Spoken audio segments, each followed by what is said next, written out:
दोस्तों नमस्कार। आज हम फिर उपस्थित हैं एक नया टॉपिक लेकर आप लोगों के बीच में। जैसा कि आप सभी जानते हैं कि मनुष्य का जीवन चुनौतियों से भरा है और जीवन के हर मोड़ पे जो है चुनौतियां ही चुनौतियां हैं। बच्चा अपने स्टेज में एक चुनौती को स्वीकार करता है, आगे बढ़ता है। यंग अपनी स्टेज में चुनौतियों को स्वीकार करता है, आगे बढ़ता है। उसी तरह गृहस्थ जीवन में जो है अपनी चुनौतियों को स्वीकार करता है इंसान और आगे बढ़ता है। उसी तरह जो है वृद्धावस्था में अपनी चुनौतियों को स्वीकार करता है और आगे बढ़ता है।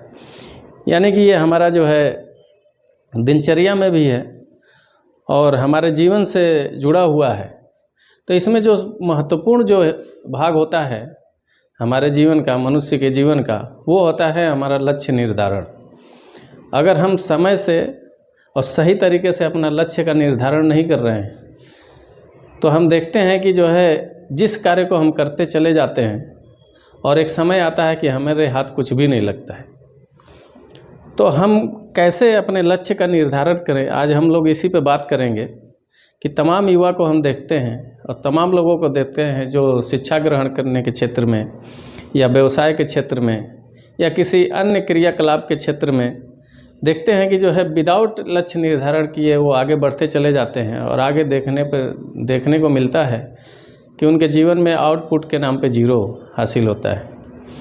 तो आज हम लोग बात करेंगे कि how to make your life goal, यानी कि अपने जीवन में लक्ष्य का निर्धारण कैसे करें, लक्ष्य कैसे बनाएं।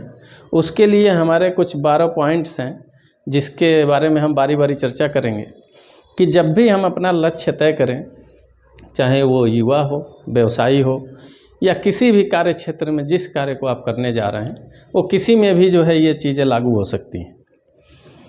तो सबसे पहले तो मैं बता दूं कि जो पढ़ने वाले युवा हैं, आजकल के युवा डिग्रियां तो तमाम ले रहे हैं और किस आधार पे जो है युवा अपनी पढ़ाई करता है या आगे का लक्ष्य तय करता है, उसके 3 मानक होते हैं। एक तो पहला होता है कि कोई भी अपने लक्ष्य का निर्धारण देख कर करता है। दूसरा होता है सुनकर और तीसरा होता है देखकर, सुनकर और समझकर। जब भी हम अपने लक्ष्य का निर्धारण करते हैं तो हम 3 तरीके से करते हैं अपने जीवन में। एक तो लक्ष्य का पहला जो निर्धारण करते हैं हम किसी न किसी व्यक्ति को देख कर करते हैं कि फलाने इस जॉब में हो गए या अमुक व्यक्ति इस तरह के व्यवसाय में आगे बढ़ रहे हैं, तो हम देख के किसी चीज़ का निर्धारण करते हैं। लेकिन देख के निर्धारण करते हैं तो उसका परसेंटेज कितना रहता है? 50% चांस रहते हैं कि हम इसमें जो है सफल होंगे या नहीं होंगे। दूसरा होता है कि सुनकर, हम किसी के द्वारा सुनकर अपने लक्ष्य का निर्धारण करते हैं, चाहे अपने पेरेंट्स से या समाज के किसी व्यक्ति से सुनकर हम किसी लक्ष्य का निर्धारण करते हैं। वहाँ भी आपको जो है चांसेस कम रहते हैं कि हम पूर्ण रूप से सफल हों। लेकिन तीसरा जो हमारा माध्यम है वो है कि हम देखते भी हैं और किसी की बातों को सुनते भी हैं, जानकारी प्राप्त करते हैं और फिर उसको समझकर, यानी देखकर, सुनकर और दोनों चीज़ों पे एनालिसिस करके हम समझकर जब अपना लक्ष्य निर्धारण करते हैं तब देखते हैं कि हम अपने लक्ष्य में 100% अपने गोल को अचीव करते हैं, अपने लक्ष्य को प्राप्त करते हैं। तो आते हैं कि हम बिंदुवार चर्चा करते हैं कि किन किन बिंदुओं पर फोकस करना रहता है कि हम जो गोल बनाएं, जो लक्ष्य बनाएं, उसको सही समय में, निर्धारित समय में हम उसको पा सकें या वहाँ तक पहुँच सकें। तो पहला पॉइंट है कि पहले तो हमको लक्ष्य बनाने से पहले बिंदु पे ध्यान देना होगा कि पहले हमारा लक्ष्य निर्धारण होना चाहिए। अब लक्ष्य निर्धारण के लिए आपको देखकर लक्ष्य निर्धारण करना है, सुनकर करना है या देख सुनकर समझकर करना है। तो आपको सबसे जो मजबूत पिलर है वो है कि देखकर, सुनकर और उसके बारे में जानकारी हासिल कर समझ कर लक्ष्य का निर्धारण करेंगे तब किसी भी क्षेत्र में आप जो है सही समय पर अपने लक्ष्य को प्राप्त कर सकते हैं। तो पहला होगा कि लक्ष्य का निर्धारण कैसे करें। लक्ष्य का निर्धारण आप देखकर भी कर सकते हैं, सुनकर भी कर सकते हैं और देख सुनकर समझकर भी कर सकते हैं। तीनों में से जिस हिसाब से अपना लक्ष्य तय करेंगे उसी हिसाब से अपने लक्ष्य को प्राप्त भी करेंगे। दूसरा जो पॉइंट होता है, योजना बनाएं। यानी कि जब हम लक्ष्य का निर्धारण कर लेंगे तो हमको अब उसकी योजना बनानी है। वो शिक्षा के क्षेत्र में भी हो सकता है, अपने करियर के क्षेत्र में हो सकता है, या व्यवसाय के क्षेत्र में हो सकता है, या किसी भी क्षेत्र में हो सकता है जिस लक्ष्य को आप तय करना चाहते हैं।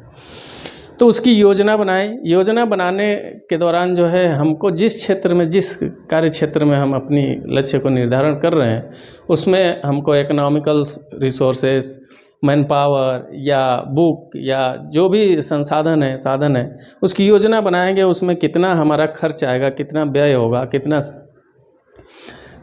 फ़ायदा नुकसान होगा, वो सब कुछ देखने के बाद हम योजना बनाते हैं। जब योजनाबद्ध तरीके से काम करते हैं तो किसी चीज़ में हम सफल होते हैं। तीसरा पॉइंट होता है समय सीमा का निर्धारण करें। यानी किसी भी लक्ष्य को बनाएं तो उसकी समय सीमा निर्धारित कर लें। जैसे आपका एजुकेशन है तो हर चीज़ का एक समय सीमा निर्धारित है कि आपको जो है 10th क्वालिफाई करना है तो 9th 10th में पढ़ना है, 1 से 10 तक आपको क्लासेस करने हैं। उसी तरीके से कोई भी कोर्सेस हैं तो उसका एक समय निर्धारण है कि कितने साल में कौन सा कोर्स आप पूरा कर सकते हैं। उसी तरीके से आपका करियर है या व्यवसाय है तो उसकी एक समय सीमा निर्धारित करना कि हमको कितने समय में इसको अचीव करना है, कितने समय में इसको हमको उस लक्ष्य तक पहुंचना है।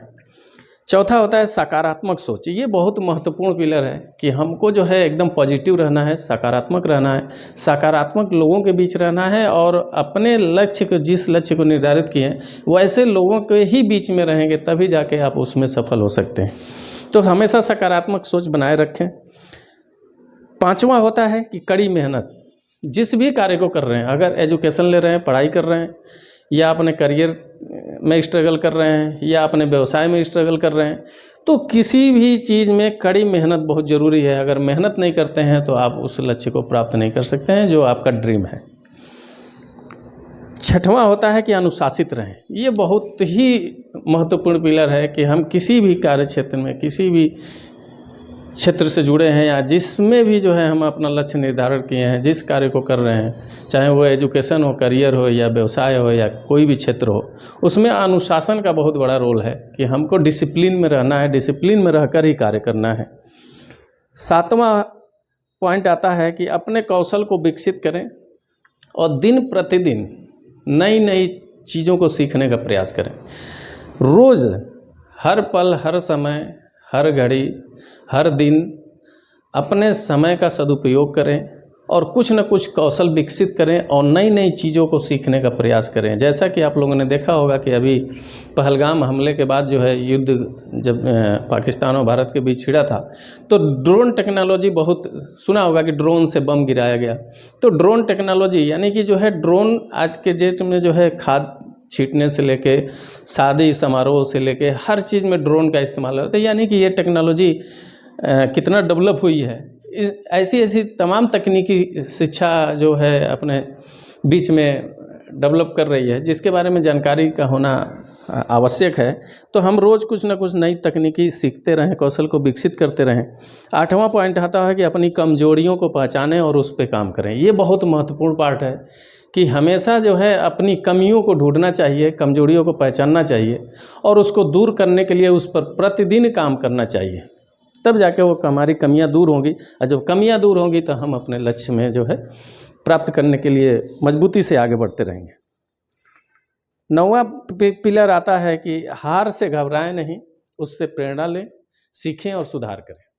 कभी भी किसी हार से, असफलता से घबराना नहीं है, इसलिए कि हार और जीत लगा रहता है। ये हर मनुष्य के जीवन में ये इस दौर से गुजरना रहता है।